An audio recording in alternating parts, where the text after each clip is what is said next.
The first thing you notice about the house on Blackwood Lane is the silence.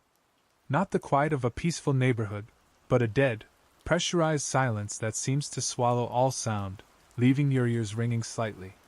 It's the kind of silence that doesn't feel empty, but full of things you can't see. My name is Ethan Cole. I'm a sound engineer, specializing in restoring old, damaged audio, everything from World War II radio broadcasts to dusty family voice tapes. I'm good at finding the signal in the noise. I was hired by the Blackwood Historical Society for a strange, lucrative job, digitizing the archive of the late Dr. Alistair Finch. Dr. Finch was an eccentric, reclusive ethnomusicologist. He'd lived in this house for 50 years, filling it not with books, but with tapes. Thousands of them. They weren't music. They were field recordings, a lifetime obsession with capturing the ambient sound of specific, often desolate, locations, abandoned wells, isolated clearings, the crawl spaces of deserted churches. The society's rep, a nervous woman named Mrs. Albright, handed me the key on the cracked porch. Dr. Finch, he passed away suddenly 3 weeks ago. In the house. He was working right up until the end. We need the tapes cataloged and digitized. The will is very clear. Nothing is to be listened to until the entire collection is secured. I nodded, pretending I didn't see the dark, irregular stain near the front step. Understood. Secure first, listen later. She hesitated. The power's off. We used a generator for cleanup, but it's gone now. You'll need your own power source. And the cellar is locked. We haven't been down there. He kept his most recent work there. My generator hummed to life outside, cutting through the oppressive silence with a comforting roar. Inside, the house was a mausoleum of rust-colored air and peeling wallpaper. The main living room, my temporary studio, held the bulk of the archive, stacks of aging reel-to-reel tapes, mini-disc recorders, and dictaphones, all meticulously labeled in Finch's spidery handwriting. My equipment, a high-end analog deck, a professional ADC, and noise-canceling headphones, was quickly set up. I selected the first reel, labeled B1, Open Field, New Moon, 1987. Just a test, a simple starting point. I hit play. The tape hissed to life, a low, expected white noise. Then, a faint sound, the gentle, rhythmic soughing of wind through long grass. Pure ambience. I leaned back, satisfied. This was going to be tedious, but easy money. About 10 minutes in, something changed. The wind sound abruptly dropped, replaced by an unnerving, heavy silence, deeper than the house's own. And in that silence I heard it, a low-frequency hum, almost too deep to register, vibrating in my teeth. It was an unnatural sound, like a broken machine struggling to breathe. Then, faint, buried beneath the hum, was a whisper. It was too fast, too distorted by the cheap microphone, to make out any words. It was pure vocal texture, dry, old, and close. My professionalism kicked in. This was a classic recording anomaly, probably electromagnetic interference, or a faulty preamp. I reached to rewind, but before my fingers hit the button, the whisper came again. This time, it wasn't a wordless fragment. It was a single, clear, sharp sound, like a finger tapping glass, click, and then silence again. Total, flat, dead silence. The tape had run out. I pulled off the headphones, the house's heavy silence rushing back in. I felt a chill, but dismissed it. It was late. I was alone in a creepy house. My imagination was running overtime. I was a sound engineer, not a ghost hunter. I took the reel off the deck and started labeling the next one. This one was different. It wasn't numbered in the B series. It was a single, unmarked, small reel, tucked underneath a stack of Finch's notebooks. The notebook lying open beside it had only one entry, dated 2 days before his death. They are not recordings of places. They are recordings of barriers.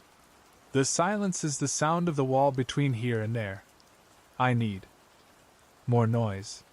The static, it knows the frequency. Confused, I threaded the unmarked reel onto the deck. I put on the headphones. I pressed play. There was no hiss, no ambience, no wind. Only the sharp, aggressive crackle of pure static, the sound of a radio tuned to nothing but the universe's own noise. It was loud, painful. I was about to pull the headphones off when the static began to pulse. It didn't waver in volume, it shifted in texture. It began to take on a rhythm, a cadence, like someone struggling to form words through a wall of white noise. My heart hammered. This wasn't interference. It was engineered. Finch had layered or filtered the static somehow. Then, the rhythm solidified. The raw, electronic noise was being molded, shaped, into something horrifyingly familiar. It was the sound of my own voice, not me speaking now, but me speaking months ago. I recognized the context instantly. A phone call with my fiancée, Sarah, arguing about a vacation we never took. The recording was fractured, full of breaks and pops, but the words were unmistakable. I told you I was too busy, Sarah, I can't just. Crackle, 3 weeks of work for nothing. Listen to me. Static whine. We'll go later, I promise. But right now, this is important. My breath caught in my throat. How? How could Dr. Finch, a stranger I had never met, have a fragmented recording of a private phone call from my life? I hit the stop button, my hand shaking violently. The tape deck motor whirred as the reel spun down, and then, the silence of the house came rushing back. But this time, the silence wasn't empty. It was waiting. I ripped the headphones off and tossed them onto the table. I stood up, ready to run, to pack my things and call the society to tell them I was done. But as I stood there, trembling, my eyes were drawn to the far corner of the room.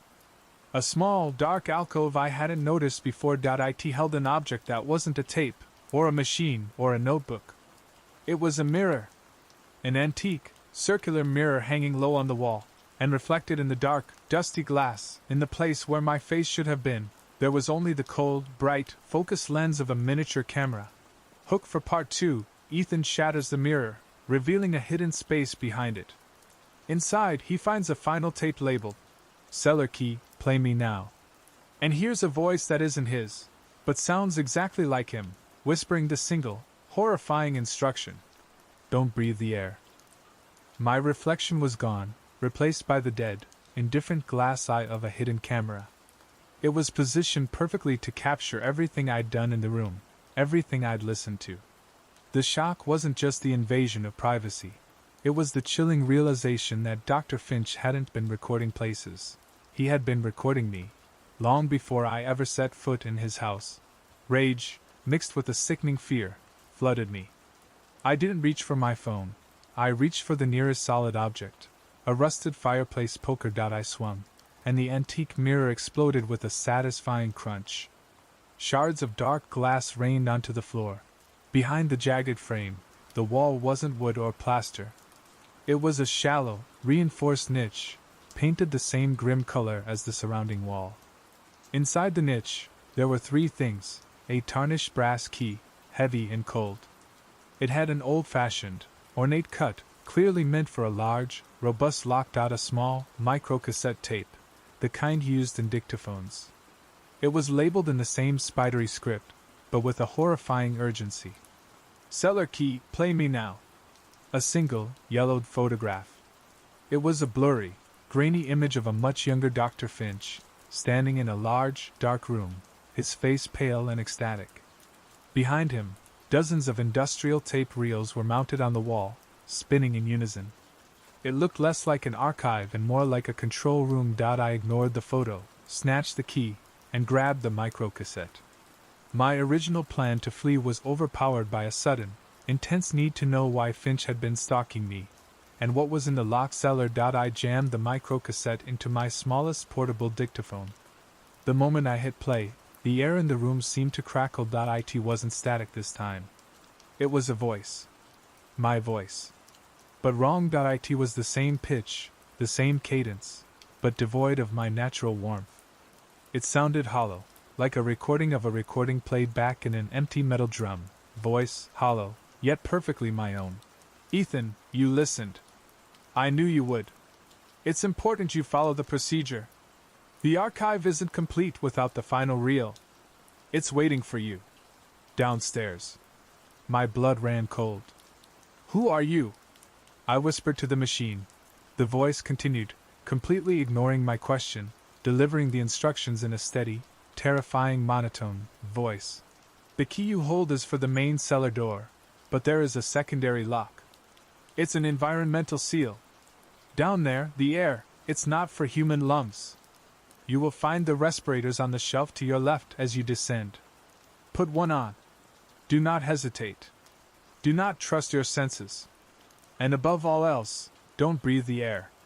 The recording cut off abruptly, replaced by the low, insistent drone of the deep frequency hum I had heard on the first tape. But louder now, resonating through the dictaphone's tiny speaker. I looked at the brass key in my hand. The cellar. The one place Mrs. Albright said they hadn't touched. The place where Finch had done his most recent work. My sound engineer's logic fought with my terror. Not for human lungs. What had Finch been doing down there? Chemical experiments? Gas leaks? Or something far, far worse? I found the cellar door tucked away next to the kitchen pantry. It was thick, heavy oak, bolted shut. The brass key slid into the lock, turning with a loud, metallic clunk that echoed through the house's silence. I pulled the door open. The immediate smell that hit me wasn't mold or damp earth. It was something metallic and sickly sweet, like old blood mixed with ozone. The air was thick and heavy. A narrow set of wooden steps plunged into absolute darkness. I turned on the flashlight on my phone and shone it down. The steps disappeared into a rough-hewn concrete floor. Just as the voice had promised, hanging on a rusty hook on the left wall, were two military-grade gas mask respirators, complete with thick filters and plastic face shields. I grabbed one. It was heavy, and the rubber was stiff and dry. As I clipped the thick straps around my head, the smell of burnt rubber and stale air filled the mask, but the metallic odor was instantly muffled. The world now looked strange and distorted through the curved plastic shield. The sound of my own breathing, amplified and rasping through the filter, was the only thing I could hear. I descended the steps, my boots scraping on the wood. Clack, clack, clack. The cellar floor was concrete, lined with dirt and standing water. But it wasn't a normal cellar. The walls weren't dirt. They were lined with crude soundproofing material, old foam panels and thick blankets tacked up with rusty nails. This wasn't a storage room. It was a massive, subterranean studio. The room was vast, easily the size of the entire ground floor above. But the center of the room was dominated by a circular, custom-built structure. It looked like a medieval stone well that had been crudely capped with industrial metal plating, all crisscrossed with thick, brightly colored wires running back to a central console. On a workbench, beneath a single bare bulb, lay the rest of Finch's final equipment. Two massive, industrial reel-to-reel decks, far more complex than anything I owned. They weren't hooked up to speakers. They were hooked up to the capping of the stone well. I slowly approached the center console. The air inside the mask felt inadequate. Somehow. On the playback deck was the final reel. It was huge, nearly a foot wide, and looked fully spooled, meaning it was a fresh, blank tape. The label was a single, cryptic symbol, a perfect circle with a slash through it, and the words, "The Hook." I leaned in to examine the reel, my flashlight beam sweeping across the console. That's when I noticed the power source. It wasn't external power. The entire console was being run by a series of high-capacity marine batteries, but they weren't powering the tape decks. They were powering a complex network of sensors and contact microphones that had been drilled directly into the stone of the well. The well wasn't being recorded by the tape. The well was being recorded by the batteries. The batteries were being recorded by the reels. It was a nested, recursive audio loop, and on the small digital VU meter next to the hook, reel, a single green bar flickered. Not fluctuating, but pulsing, steady and low. It was recording. The tape was recording silence. Then, a faint sound broke through my filtered breathing. It was coming from the mouth of the stone well, through the metal cap. Tap, tap, tap, a rhythmic, deliberate sound. Not dripping water. Not shifting earth. It was the sound of something inside the well, striking the metal cap. And with every tap, the green bar on the VU meter registered a perfect, synchronized spike. Something was trapped down there. And Dr. Finch hadn't been trying to record the barrier. He had been trying to record what was trying to break through it. I shone my flashlight back up the stairs, my heart pounding against my ribs. The cellar door I'd left ajar was now firmly closed. Hook for part 3. Ethan is trapped in the recording studio of the basement, with the entity in the well tapping faster and harder. He finds a hidden logbook detailing Finch's descent into madness and a mathematical formula that reveals the hook isn't a tape, but a key frequency. Ethan must now play a specific, wrong tape on the main decks to stop the final reel from recording the entity's escape. The rhythmic tapping from inside the capped well accelerated, escalating from a cautious curiosity to an insistent, desperate demand. Tap tap. Tap tap tap. Each impact on the metal cap resonated through the concrete floor, straight up my legs. The green bar on the VU meter, monitoring the hook tape, began to flash bright red on the peaks. The silence was being recorded, and the silence was full of noise. The closed door. I sprinted back to the stairs, my heavy breathing loud in the respirator. The massive oak door was shut, and the brass key was still in my pocket, but when I tried to turn the key, it wouldn't budge. The secondary environmental lock, the one my own voice had mentioned, must have been triggered remotely. I was sealed in, 10 feet beneath the dead man's house, with an entity trying to record its way out of a stone well. I stumbled back to the workbench, grabbing Finch's logbook. It wasn't a diary. It was a highly technical, handwritten journal filled with audio schematics, geological surveys, and esoteric philosophical notes. I flipped frantically through the pages until I found the last legible entry, written in a nearly illegible scrawl. Entry 507, failure. The barrier is weak. It is a membrane, not a wall. The pressure is increasing from the inside. The air is a medium for their thought forms. The sound is their anchor. I didn't just record the silence. I gave the silence a voice. My eyes scanned a nearby page filled with equations. They weren't standard physics. They were mathematics applied to audio harmonics. At the bottom, a heavily underlined formula, phi sad face f void times ambient, plus d recursive. The logbook explained phi was the hook frequency. F void was the resonant frequency of the void, the well. Ambient was the local environmental impedance, the cellar's dead air. And d recursive was the most terrifying element. The depth of recursive feedback. Finch hadn't just been recording the sound of the void.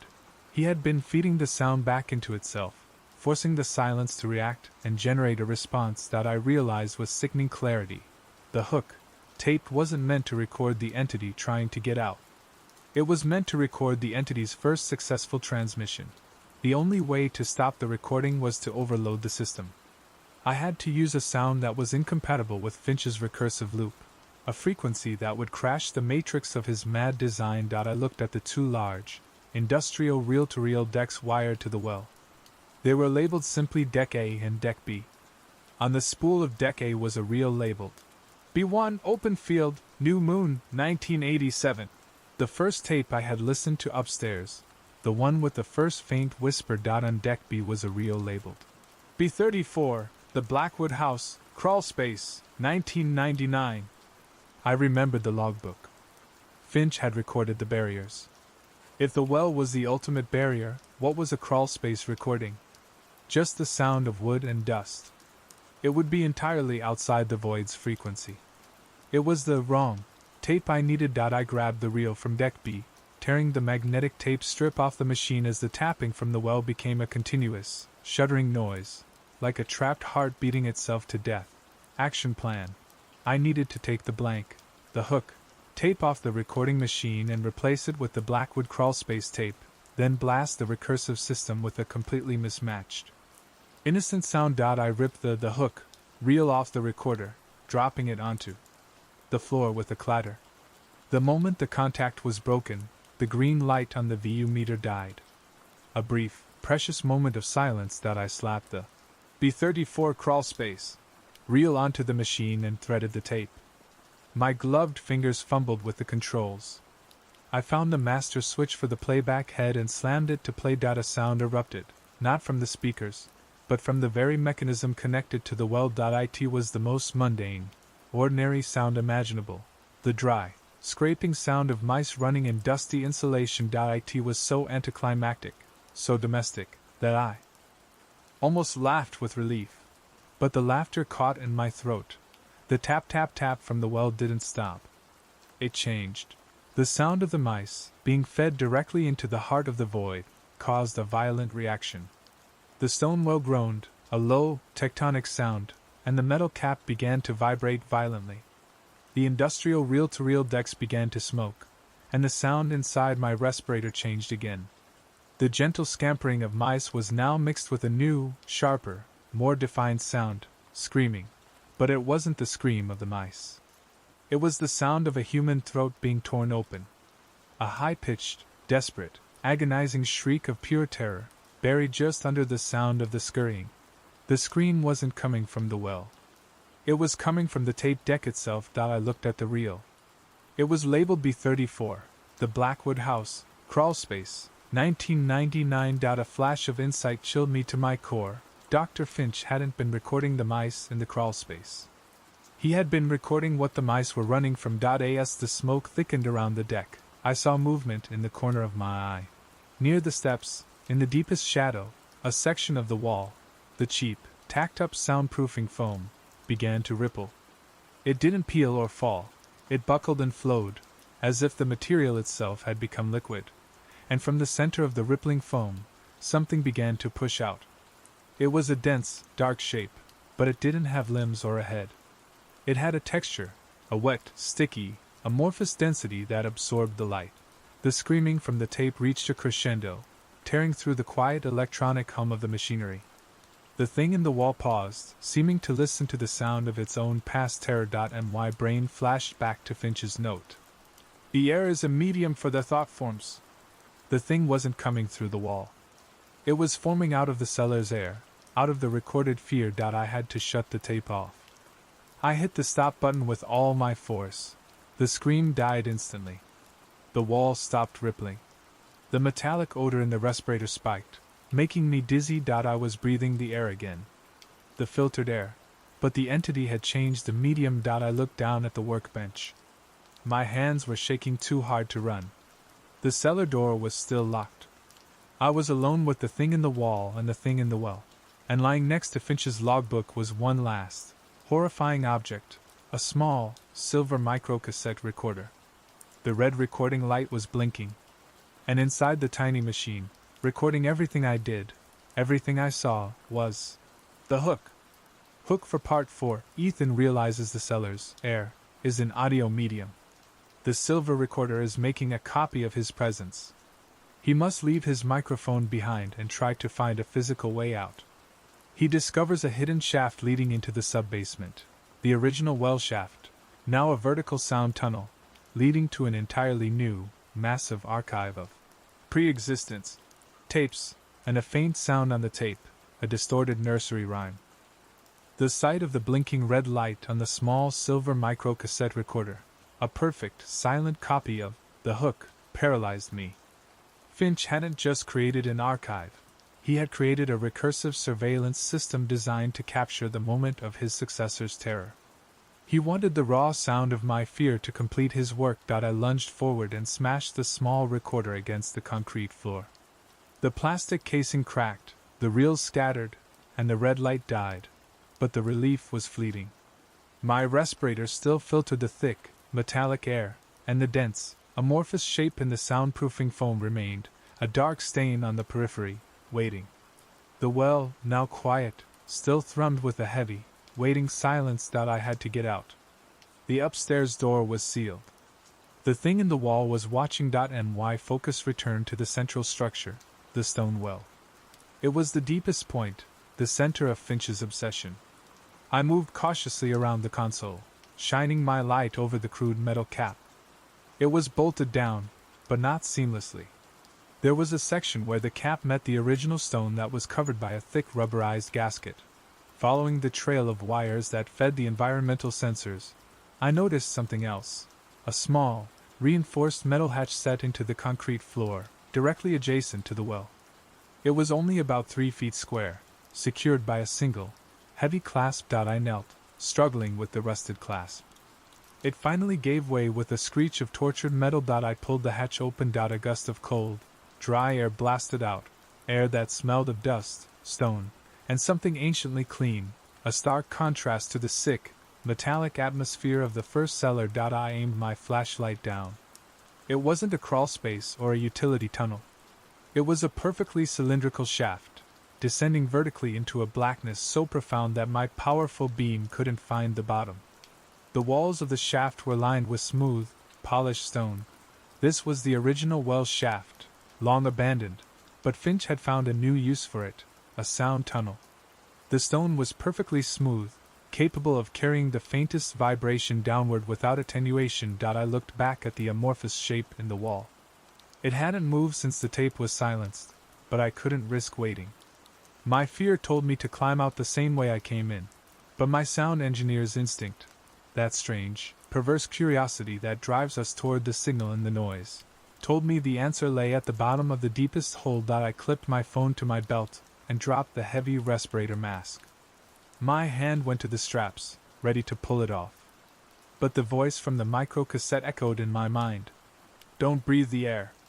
The air down the shaft was clean, but the air up here was poison, not chemical, but audiotoxic. The longer I stayed in the cellar air, the more exposed I was to the thing in the wall. I tightened the mask. I needed to move fast. The shaft was equipped with iron rungs embedded in the stone wall, forming a ladder. I started my descent, the metallic clank of my boots on the rungs echoing eerily in the smooth stone cylinder. 5 minutes of slow, terrifying descent. The pressure changed. The temperature plummeted. Finally, my boots scraped against the floor. I shone my light around. I was in a vast, dry, subterranean cavern.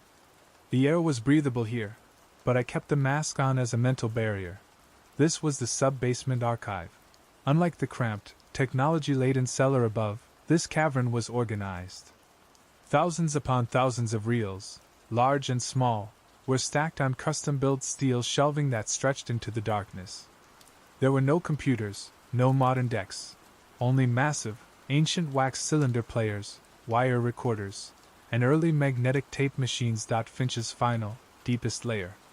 The tapes here weren't labeled B1 or C40. They were labeled with unsettling, philosophical identifiers: real A', BUR silence, before Earth, cylinder 9, the noise of becoming, the first motion, wire 55, pre-existence, sound before. Language. This was Finch's attempt to record the sound of creation itself. I walked slowly down an aisle, my light catching the brittle, oxidizing metal of the old reels. And that's when I heard it. Not from the stone well above, but from the depths of the archive itself. A very faint, high-pitched whining. I tracked the sound. It was coming from a single, dusty, early tape deck on a small, isolated table. The machine was running on a battery pack, quietly playing a single, unlabeled reel. The sound wasn't coming from a speaker, the tape deck had none. It was simply the sound of the magnetic tape passing over the playback head, creating a residual acoustic output. I pressed my ear close to the machine's body, the plastic shell of my mask conducting the sound directly into my skull. The whining resolved into a distorted, wavering melody. It was a familiar tune, but played at the wrong speed, too high and thin. It was a nursery rhyme. The melody was Twinkle Twinkle Little Star. But the voice singing it was warped, too fast, and sickeningly childlike. I knelt down, shining my light on the unlabeled reel. As the melody cycled, the warped voice began to stutter and crackle, like old, dying static, and then the voice whispered a single, terrifying line, too clear for the cheap medium. Little star, I am listening to your breathing. The rhyme stopped. The only sound was the whirring of the deck and the amplified sound of my own panic-stricken breathing in the respirator. My flashlight beam caught the final detail. The entire small table, the tape deck, and the battery pack were resting on a pristine, hand-drawn map. It wasn't a map of the house. It was a crude, detailed diagram of my own neighborhood back home. And drawn in thick, red pen, precisely locating my own address, was a large, aggressive X. Hook for Part 5. The entity is not trying to get out, it is trying to get in, to Ethan's life. Ethan must now find a way to silence the pre-existence tapes which act as a map for the entity. He realizes the only way to destroy the analog recordings is to flood the sub-basement, but doing so means facing the source of the nursery rhyme, a waterlogged, antique wire recorder at the bottom of a hidden drainage shaft, with the last wire spooling out a message for Sarah. The sight of my address marked with a deep red X on the map of my neighborhood was the final, devastating blow. This wasn't professional paranoia. This was personal malice. Dr. Finch hadn't been recording the silence of the void. He had been constructing a path for the thing in the well, and that path led directly to my life, to Sarah. The voice on the warped tape, the terrifyingly clear whisper, "Little star, I am listening to your breathing," was a threat, and the sub-basement archive was the arsenal. Finch's final recordings, the pre-existence tapes, were acting as an anchor, creating an audiospatial nexus that allowed the entity to map and target external realities. The creature wasn't trying to escape the well. It was trying to manifest at the destination of its recorded voice that I ripped the small, unlabeled reel from the tiny deck, crushing the brittle plastic in my fist. The chilling nursery rhyme died, but the silence was immediately filled by the sound of dripping water. It wasn't a slow leak. It was a rhythmic plop plop plop echoing from the far corner of the massive cavern, where the shelves disappeared into the rock wall. If the tapes were the threat, I had to destroy them. Analog recordings, especially the antique wax cylinders and wire spools, are instantly ruined by water. This sub-basement, so dry and cool, needed to be flooded. I tracked the sound of the water. I found a massive, rusted iron valve set into the bedrock, clearly designed to control an underground flow. Next to the valve, a large, concrete-lined drainage pit descended into the earth, a deep, dark cavity where the dripping was loudest. I moved toward the valve, realizing the danger.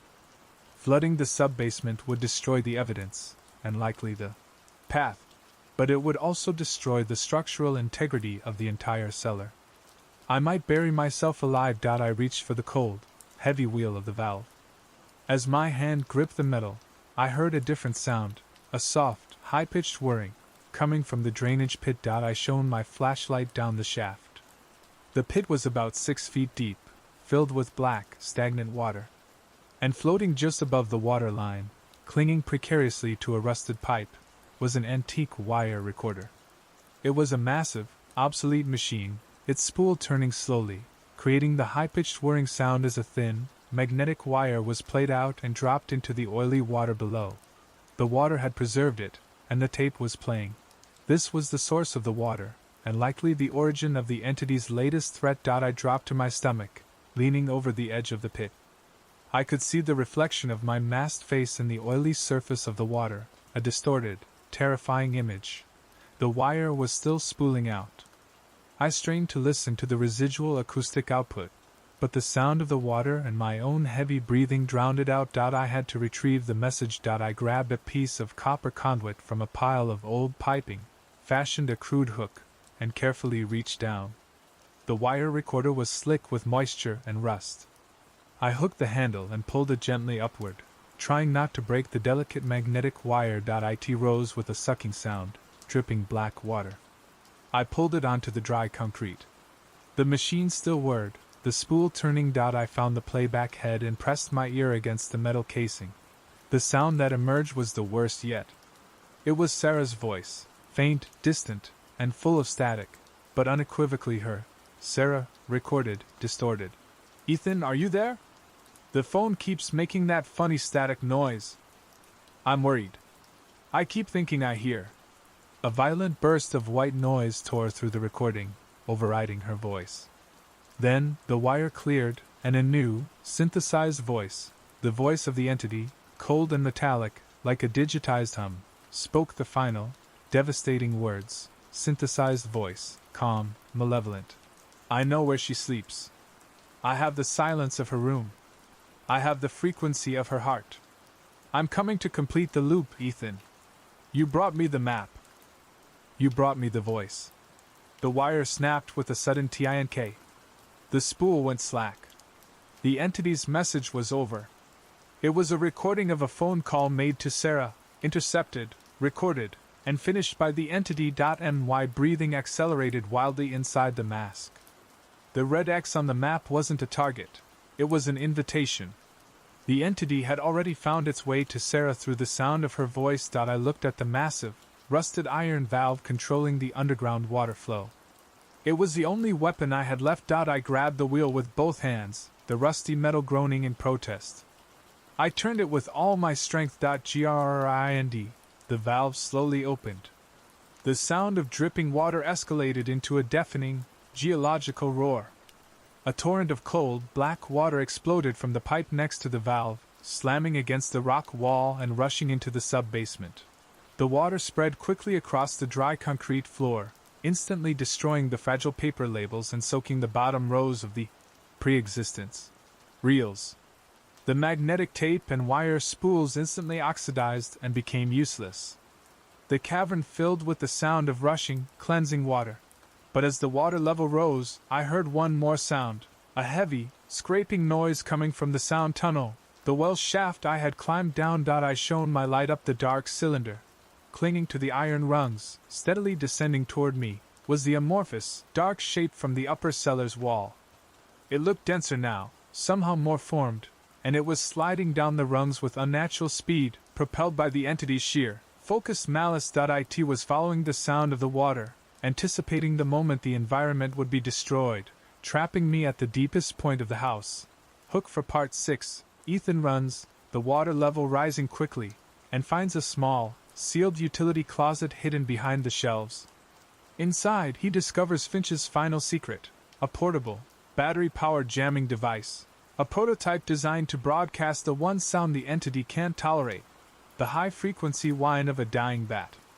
But the jamming device has one tiny micro-cassette reel loaded. Sarah's Lullaby.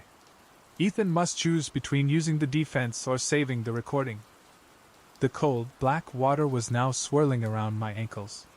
The sound of the torrent was deafening, a roar that threatened to dislodge the old shelves. But louder than the water was the grinding sound from the sound tunnel, the thing descending, its amorphous mass scraping against the stone rungs. It was fully formed now, a vertical shadow of pure, focused darkness, moving with sickening speed. The flood was working, instantly destroying the thousands of pre-existence tapes, but I had trapped myself. I needed an exit, or a weapon. I ran along the metal shelving, sloshing through the frigid water. My flashlight beam cut through the mist rising from the flood. And there, tucked behind a pillar of waterlogged reels, was a small, reinforced utility closet. It had a thick, rusted steel door, sealed with a combination lock. I didn't have the combination. But I was a sound engineer. I pressed my ear against the metal door. The small clicks of the internal tumblers were faint but present. I placed my bare hand on the metal and used my fingers to conduct the micro-vibrations, listening for the subtle change in pitch when a tumbler engaged. Engineering sequence, click, click. I twisted the dial. Tink. The first tumbler set. Click, click. Another twist. Tink. The second. The water was now lapping at my knees. The shadow in the tunnel was halfway down. Click, click, click. I twisted the final number and pulled hard. The steel door opened with a sudden, violent hiss of displaced air. Inside, the closet was dry and pressurized. It contained a single, small briefcase secured to a shelf, and a set of emergency oxygen tanks. I tore open the briefcase. Inside lay Dr. Finch's final, and arguably most dangerous, invention, a prototype jamming device. It was a sleek, black box about the size of a laptop, covered in antennae and analog dials. The label, in Finch's last handwriting, simply read, "Frequency filter, 25 kHz. 25 kHz. That was the ultrasonic range, well above human hearing, but lethal to many animals and perfectly suited to disrupting the subtle acoustic fields the entity used to manifest. It was a digital white noise emitter designed to broadcast the one sound the creature couldn't tolerate, the high-frequency whine of a dying bat, a sound of pure biological desperation and panic. The device was my ticket out. But as I reached for the power switch, my eyes caught a detail on the side of the box. The jamming device ran on a micro-cassette reel to determine its output frequency. And the reel currently loaded was not a test tone. It was labeled, Sarah's Lullaby, for Comfort, 2024.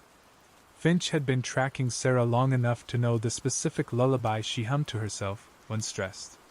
If I engaged the jamming device, it would use the input from this microcassette, taking the delicate, emotional recording of Sarah's voice and instantly transposing it into a high-powered, lethal 25 kHz sonic weapon. I froze. Destroying the tape would destroy the memory of her voice, but more importantly, it might be the last remaining piece of her acoustic identity that Finch had stolen. If I fired the jamming device using this cassette, I risked creating an inverse hook, a sound powerful enough to hurt the entity, but permanently corrupting the sound of Sarah's voice in the process, making it toxic to the entity and, perhaps, to her as well. The water was now at my waist, tugging at my legs. I had no time. The dark shape was emerging from the sound tunnel, sliding onto the floor of the archive like a slug of solidified ink. It was vast, silent, and the sheer visual pressure of its form made my eyes burn behind the mask. I had to choose: use the device and risk Sarah's voice, or abandon the device and risk her life. I ripped the small cassette labeled Sarah's Lullaby out of the jamming device. My hand automatically slipped it into my pocket, an instinctual desire to protect the one remaining original recording of my fiancée. But the device needed an input to function. My eyes darted around the confined space. In my pocket, I felt the cold, shattered pieces of the unlabeled reel I had ripped from the small deck upstairs, the one with the recording of my voice saying, "This is important." I quickly retrieved the shattered reel, pieced it back together enough to thread onto the jamming device's input slot, and through the main power switch. My voice. My sacrifice. The jamming device hummed, then screamed. It didn't make an audible noise to me, but the effect on the environment was immediate and catastrophic. The air itself seemed to crackle and tear. The water, now waist-high, began to froth and vibrate violently, sending up a fine, stinging spray. The dark, amorphous entity recoiled instantly. It let out a soundless shriek that I only perceived as a sudden, sharp pain behind my eyes. The creature began to melt back into the shadows, twisting and shrinking, desperately trying to return to the sound tunnel. I had bought myself 10 seconds. I needed an exit. I looked back at the utility closet. The only other object was a set of emergency oxygen tanks, and a small, reinforced metal panel at the back of the closet, marked with a red light. I slammed the jamming device onto the ground, let the ultrasonic blast continue to tear the air, and smashed the metal panel with my elbow. The panel flew off, revealing a narrow, vertical ventilation shaft, barely wide enough for a human to squeeze into. The shaft led upward, into dry darkness. I plunged into the shaft, pulling myself up with my aching arms.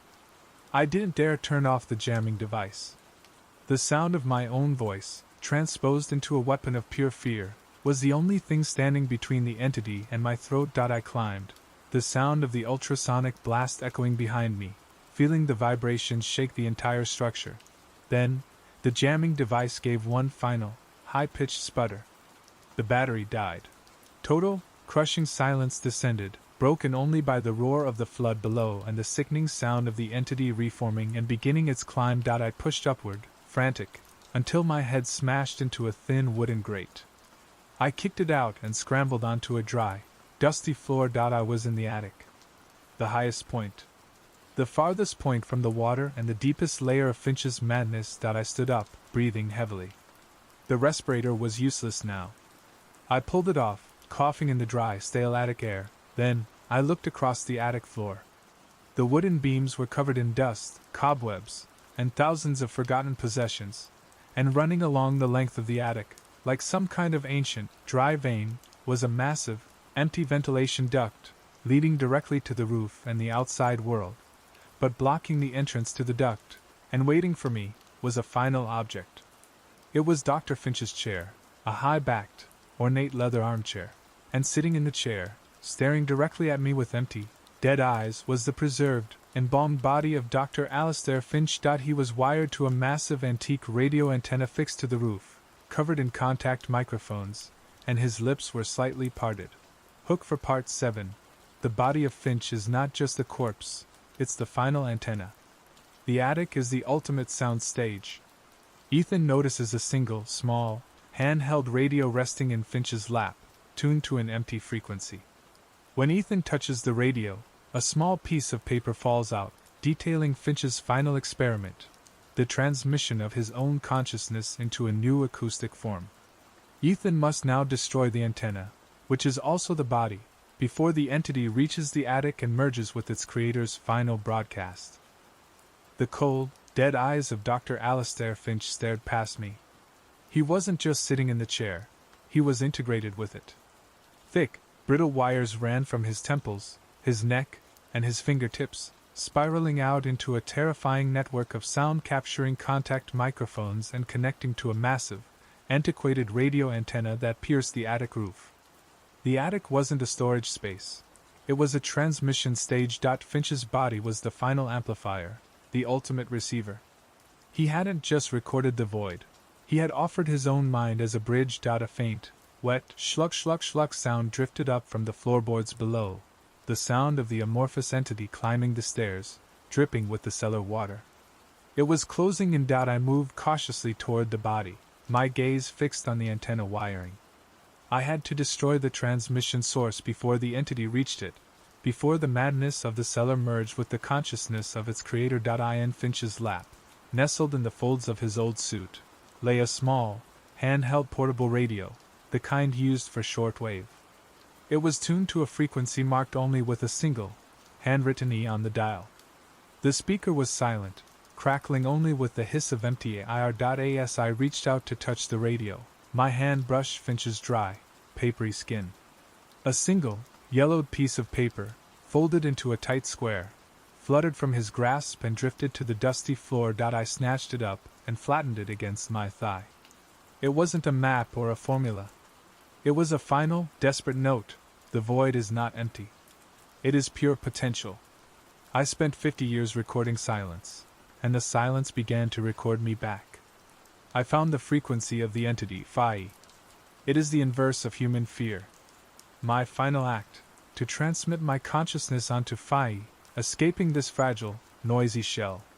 The body becomes the ultimate microphone. When the entity arrives, I will be waiting for it, not as a man, but as a pure, acoustic form. If you are reading this, Ethan Cole, you are the echo. Destroy the antenna. Burn the shell. Silence the signal. The words confirmed my worst fears. Finch wasn't just a madman. He was a willing host, planning a terrifying symbiotic merger. My eyes fell back on the radio. If Finch was broadcasting, the radio should be receiving. The E frequency on the dial. I needed a signal. I picked up the radio. As I did, the hiss of static on the speaker suddenly gave way to a brief, chilling blip of sound. It was the sound of a single, deep, slow breath, followed by a low, mechanical chuckle. It wasn't Finch's voice.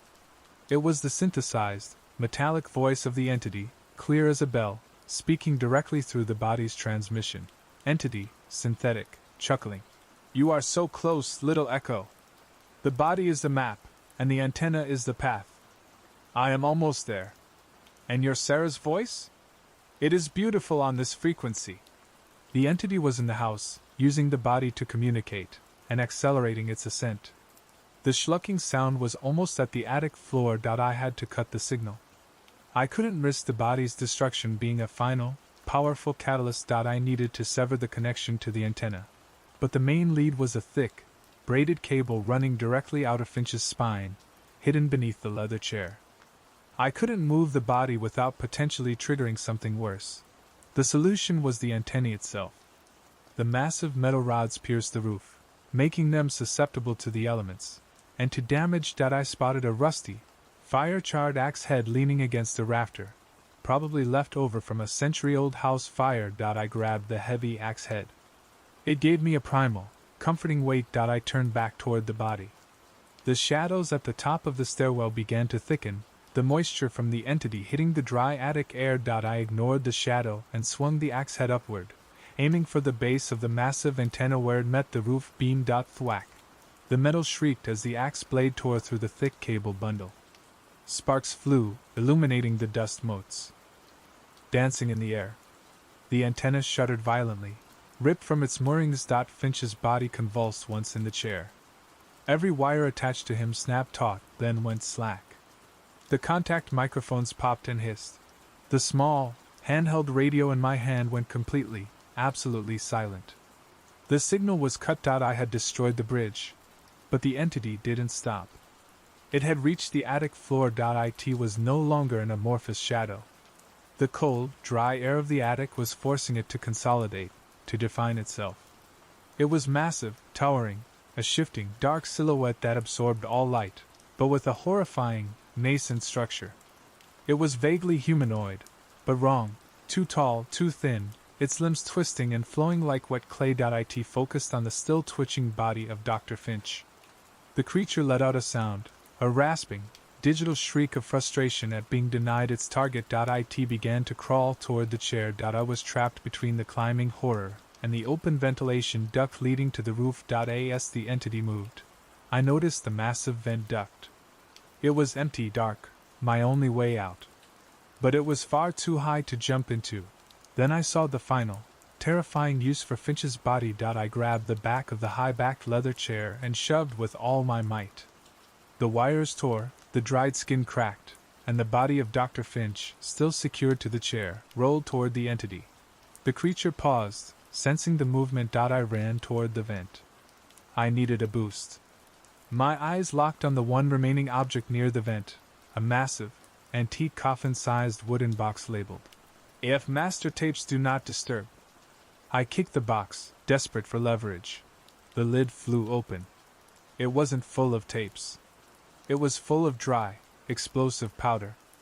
Finch's final, literal silence. A homemade detonation charge. The entity let out a new sound, a low, gurgling sound of anticipation. The chair was rolling right into its grasp. Hook for Part 8. Ethan realizes the explosive powder is tied to a contact detonator, a small, simple pressure plate hidden beneath the box.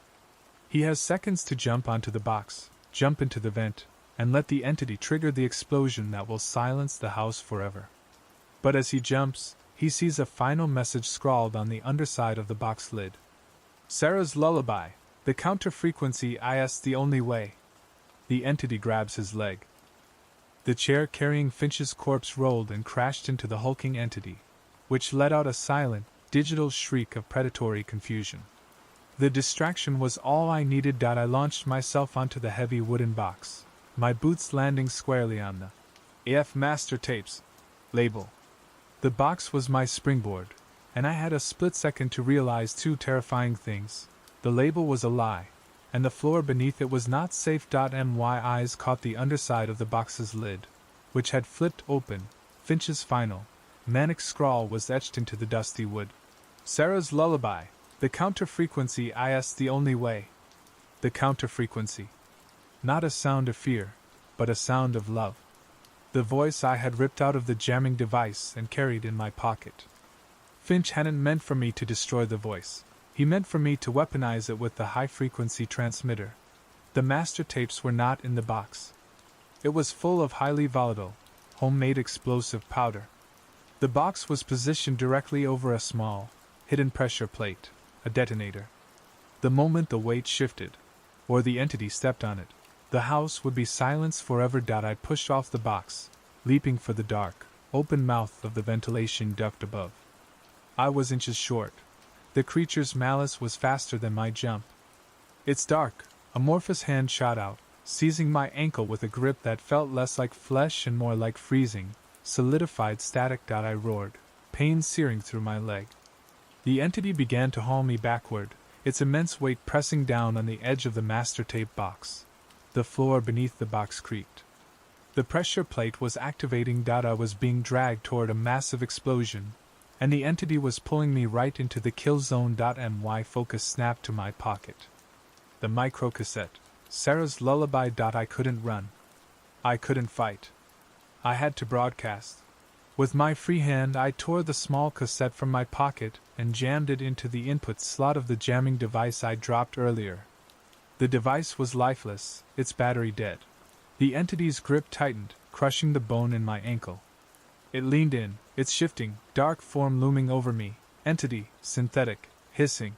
The body is mine. The voice is mine. The loop is closed. No, I gasped, blood rushing in my ears. The frequency is yours. But the voice is hers.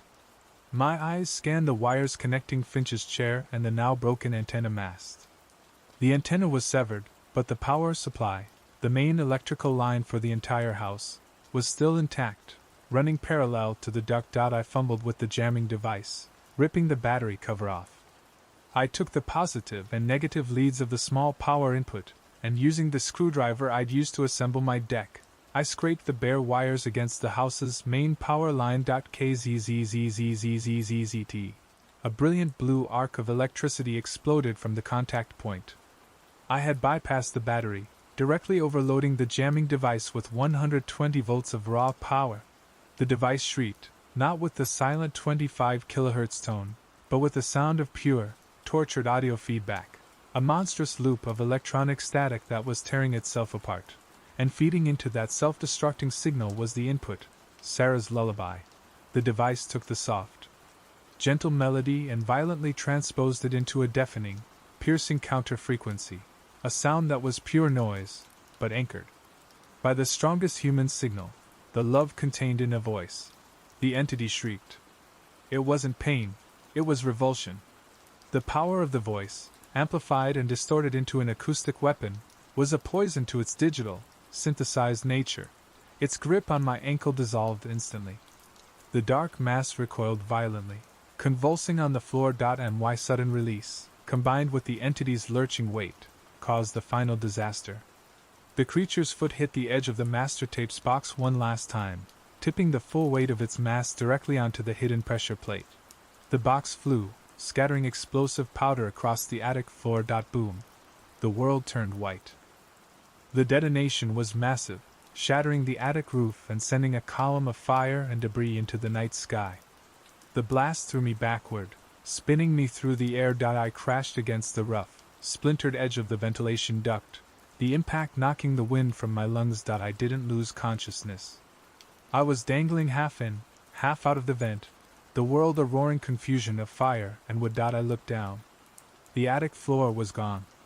The blast had blown a massive hole through the house, exposing the burnt, flooded ruins of the cellar below. And the entity was gone, completely atomized by the blast, leaving behind only a lingering, metallic scent of ozone and burnt insulation. The counter-frequency had worked, but the house was destroyed.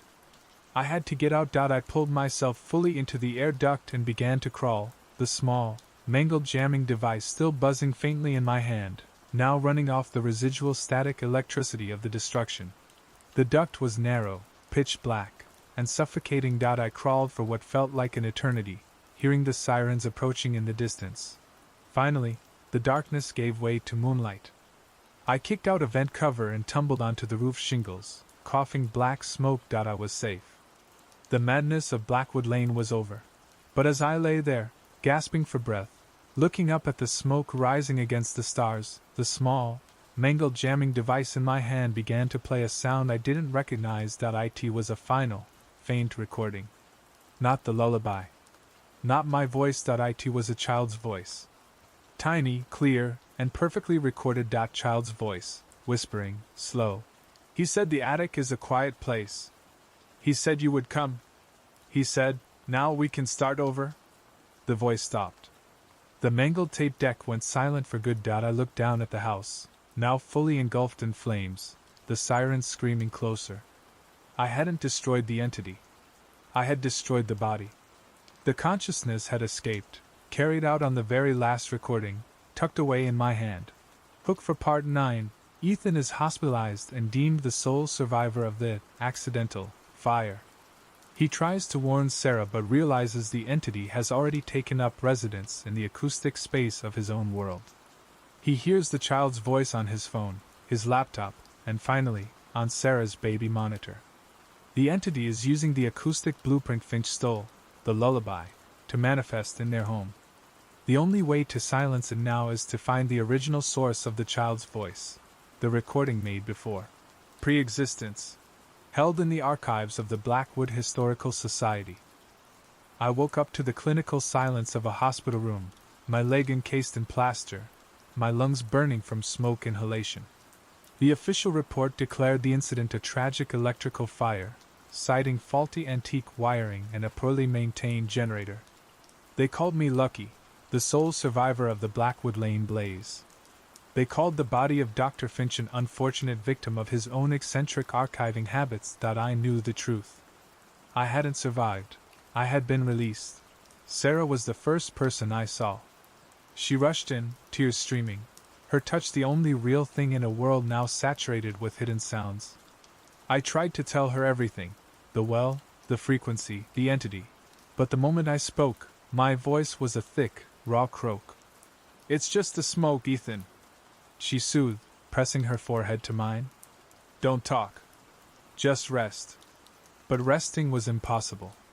The final recording, the small child's voice whispering, "He said, now we can start over," was burned into my memory. The entity wasn't dead, it was free, and it had a new vessel. The acoustic space of my life. It began subtly, an insidious return to the noise. First, on my hospital phone. A call from a restricted number. I answered, and instead of a voice, I heard a faint, high-pitched whirring, the sound of an antique wire recorder spinning. Next, on my laptop.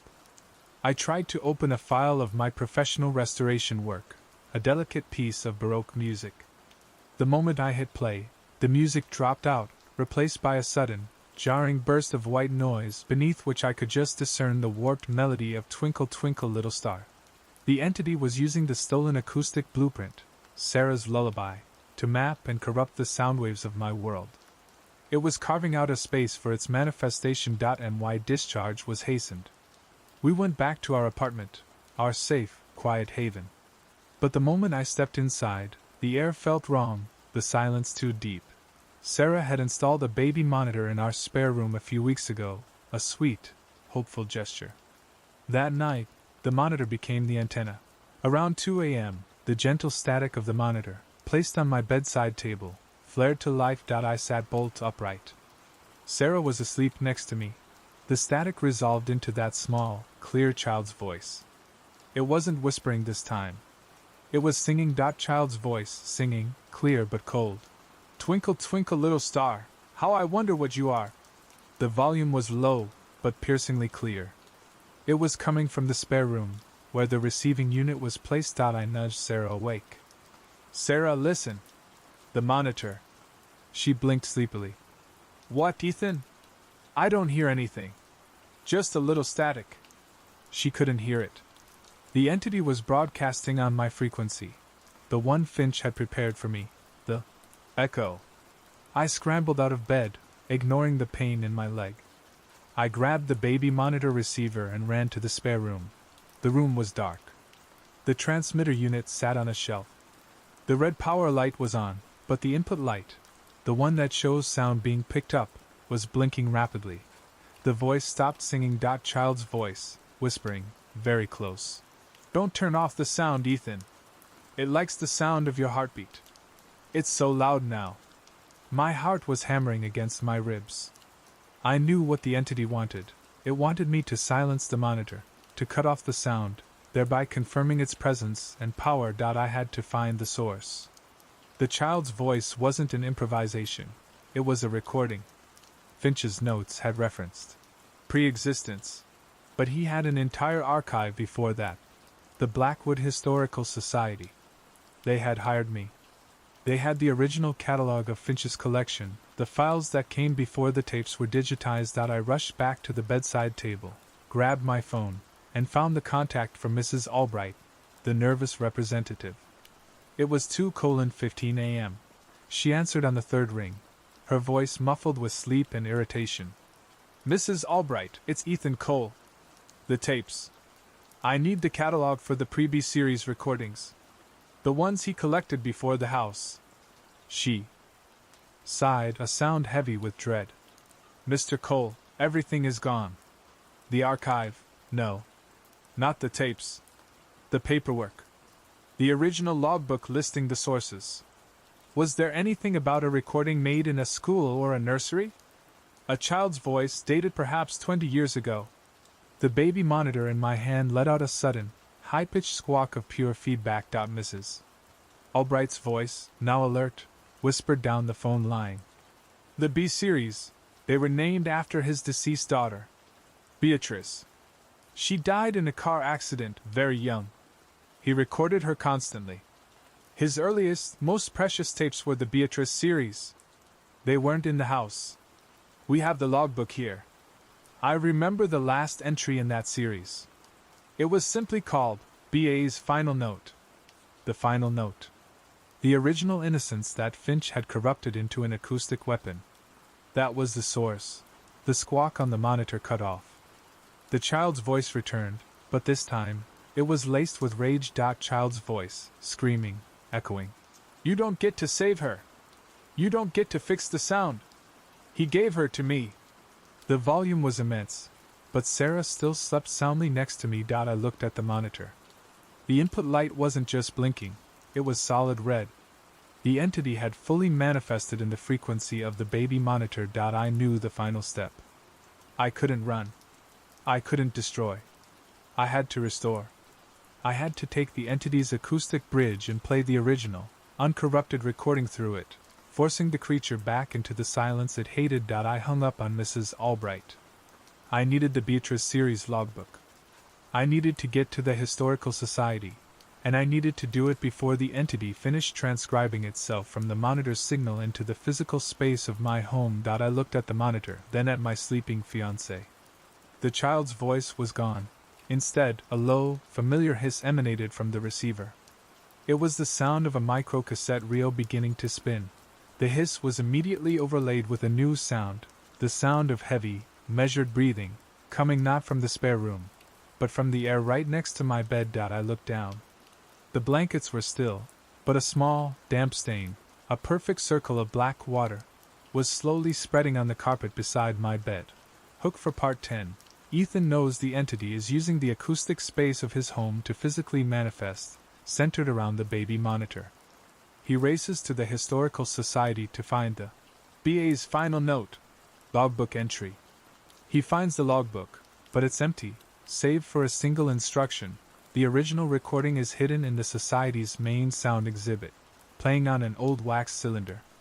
Ethan must break into the exhibit and replace the cylinder with the only acoustic weapon he has left, the destroyed Sarah's Lullaby tape, which he must now use to record the entity's own voice and weaponize it as the final silence. The cold, black water seeped into the carpet, a perfect circle of silent manifestation next to my bed. The heavy, wet breathing from the baby monitor was now a palpable presence. I looked down at the dark, spreading stain. The entity wasn't just using the sound, it was using the water from the flooded sub-basement as its physical medium. I ripped the baby monitor receiver from the wall, tearing the wires loose. The breathing stopped instantly. The room went silent, but the air felt charged, metallic. I'm going out, I croaked to Sarah. Don't turn on any electronics. No phone, no TV. Just silence. Her eyes fluttered open. Ethan, what's wrong? You're soaking wet. I'm fixing the sound, I whispered, grabbing my wallet and the only physical proof I had left, the mangled micro-cassette labeled Sarah's Lullaby, from the jamming device. The tape itself was now just a bundle of crinkled, ruined magnetic film, but it was the unbroken note of love that Finch had feared. I raced to the Blackwood Historical Society. The building was a silent, imposing brick structure, secured for the night. I found a dimly lit side entrance, which, ironically, was secured by a cheap, electronic lock. Using a set of lockpicks I kept from my early days dabbling in audio forensics, I disabled the tumbler with a careful tink. Click. I was a master of finding the signal in the noise, and tonight, the lock's tink was the sound of my last chance. I slipped inside. The air was dry, dusty, and smelled of old paper, the complete opposite of the Blackwood Lane house. I found Mrs. Albright's desk. Her drawer was unlocked. Inside was the archival logbook for the Beatrice series. I flipped to the final entry. It wasn't full of text. It was a single, cryptic instruction, written by the Society's staff. Beatrice series BFN. BA's final note, original recording withdrawn from the main archive at Dr. Finch's request, 1999. Now displayed in the Acoustic History Exhibit, Hall 3, as a representative example of early wax cylinder technology. The entity's source, the pure, innocent voice of a dead child, was not on tape. It was on a wax cylinder, playing right now, on a continuous loop, to an empty museum hall. The Society wasn't just archiving history. It was broadcasting the entity's blueprint. I ran to Hall 3. It was a vast, dark room filled with glass cases. In the center, under a single spotlight, sat an antique Edison wax cylinder player, and on the turntable, spinning slowly, was a small, dusty wax cylinder. A faint, high-pitched scratching sound emanated from the speaker horn, playing the gentle, unending loop of Twinkle Twinkle Little Star. The entity's lifeline. I knew my plan. I couldn't destroy the original. I had to create a counter-recording. I ripped the mangled Sarah's Lullaby tape from my pocket. I needed to splice a blank section onto the playback deck to record the entity's own voice, the final, destructive silence. But the tape was ruined. I looked at the wax cylinder player. It had a recording arm. This was not a passive playback device. It was a recording machine. I had to record the counter frequency directly onto the wax, destroying the original. BA's final note. With the sound of pure, opposing love. I reached out to stop the machine, but a voice stopped me. Clever, but predictable. I spun around. Standing in the darkened doorway, dripping black water onto the polished wood floor, was the entity. It was fully manifested, no longer a shapeless shadow, but a horrifying, negative image of a man, perfectly structured, but composed of flowing black static and viscous, shimmering water. Its eyes were two hollow points of light, and the breathing was loud, wet, and sickening. Entity, synthesized, mocking. You brought the key, Ethan. The final recording is the silence of your death. I will record it, and then I will use the lullaby to open her. It lunged. I grabbed the recording arm of the wax cylinder player, slamming it down hard onto the cylinder. The stylus bit deep into the wax. The entity's massive, wet hand wrapped around my throat.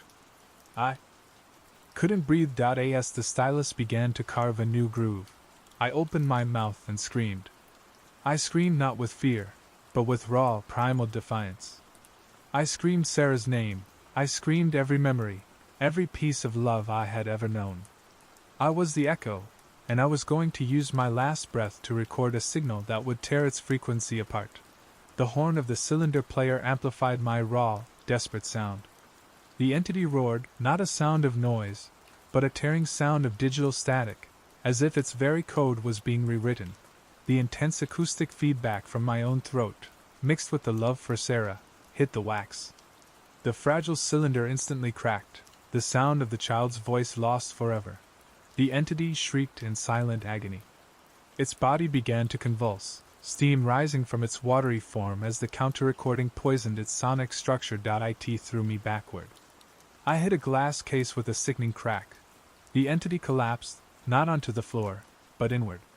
It imploded with a final, violent squelch, leaving behind nothing but a perfect, dark pool of still water and a lingering scent of ozone. I lay on the floor, coughing, blood trickling from my head.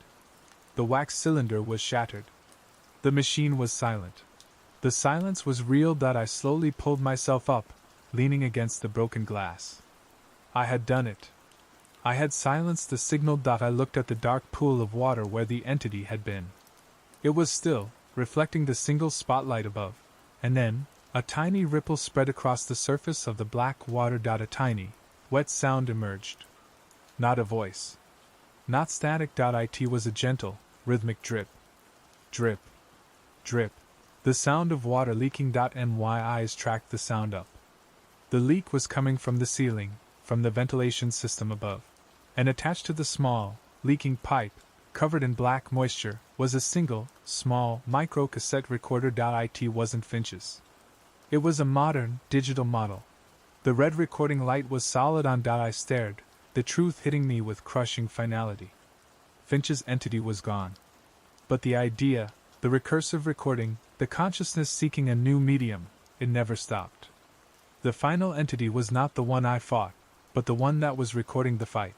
The recorder had captured the entity's shriek, my scream, and the moment of silence. The drip, drip, drip continued. The sound of water slowly filled the tiny microphone. The tape had recorded my life, my fear, my love, and my victory. And now, it was recording the silence of the aftermath, the true final note. The sound of my own footsteps, slow and heavy, walking toward the recorder, became the final input. I reached up and pulled the recorder from the pipe. The red light blinked once, twice, and then went off. The tape had run out. I held the device, its surface slick and cold. The sound of the historical society was quiet now, truly quiet. I walked out of the building just as the first hint of morning light broke the horizon. I threw the micro-cassette recorder into the storm drain, the metallic clank echoing in the dawn. I had no illusions. It would be found. It would be played.